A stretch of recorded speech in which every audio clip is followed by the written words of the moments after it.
School is back in session, and that means in a social media world that pictures of kids from their first day of school will be posted by their parents. And that is absolutely no problem, right?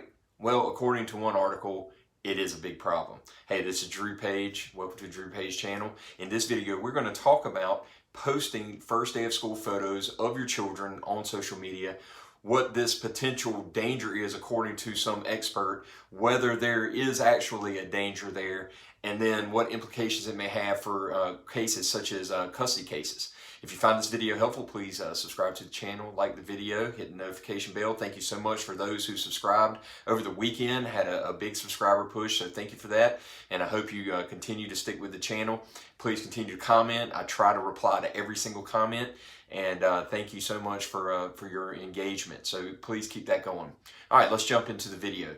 An article was released that indicated that there is a danger, a potential danger for posting first day of school photos. Now, that's something that I do. That's something that my family has done. That's something that I know lots of people do every single year. And they hold up a little sign, what grade they're in and all that.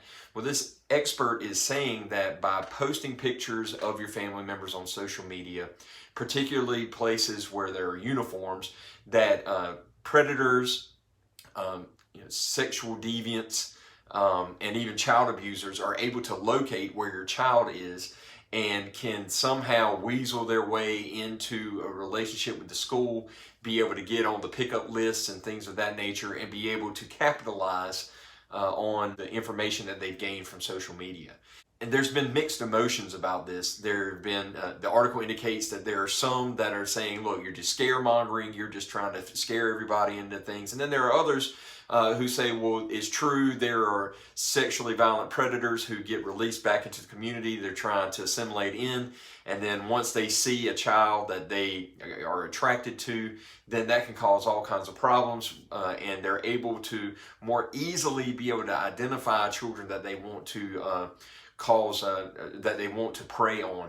And so the expert is essentially arguing that the dangers far outweigh the benefits and that you just shouldn't post it. And then there are some people who are like, well, I don't post pictures of myself, therefore why would I post pictures of my children? There are pros and cons to everything in life, and you can't make decisions based solely on fear. What happens if a predator or someone is able to try to weasel their way into school, get on the pickup list? Well, first of all, the schools have a responsibility to follow the pickup list. So if a parent indicates on the list that these are the only people who are allowed to pick them up, it doesn't matter who says they have permission, even if it's grandma, grandpa. I mean, we had a list at our school that was very specific, and it said only myself and my wife were able to pick up. No one else is allowed, even grandma and grandpa. And if that changes, then we have to go in and actually change the pickup list.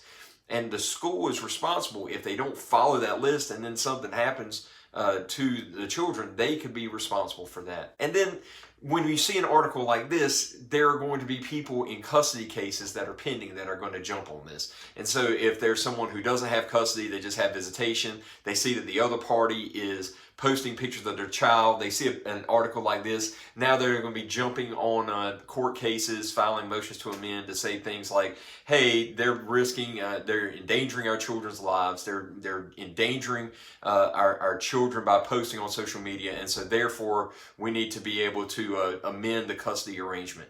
And these types of articles are setting that up. And before that even happens, I mean, understand that there are several factors that go into whether there should be a change in custody or visitation. It's not going to be just one thing.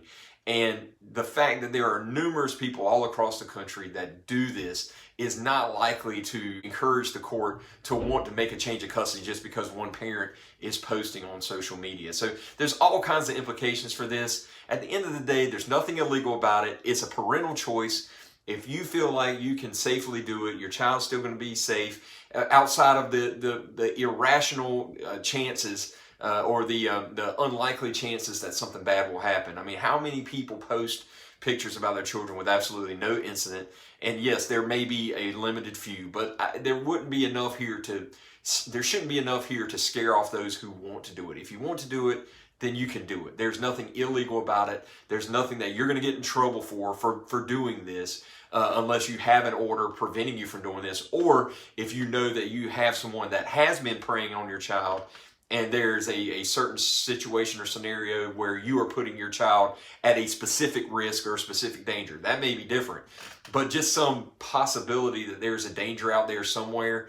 I mean, if that's the case, we might as well just all stay in our homes and just be locked up in our homes like we were during the pandemic, never go out, never do anything, and just live in fear.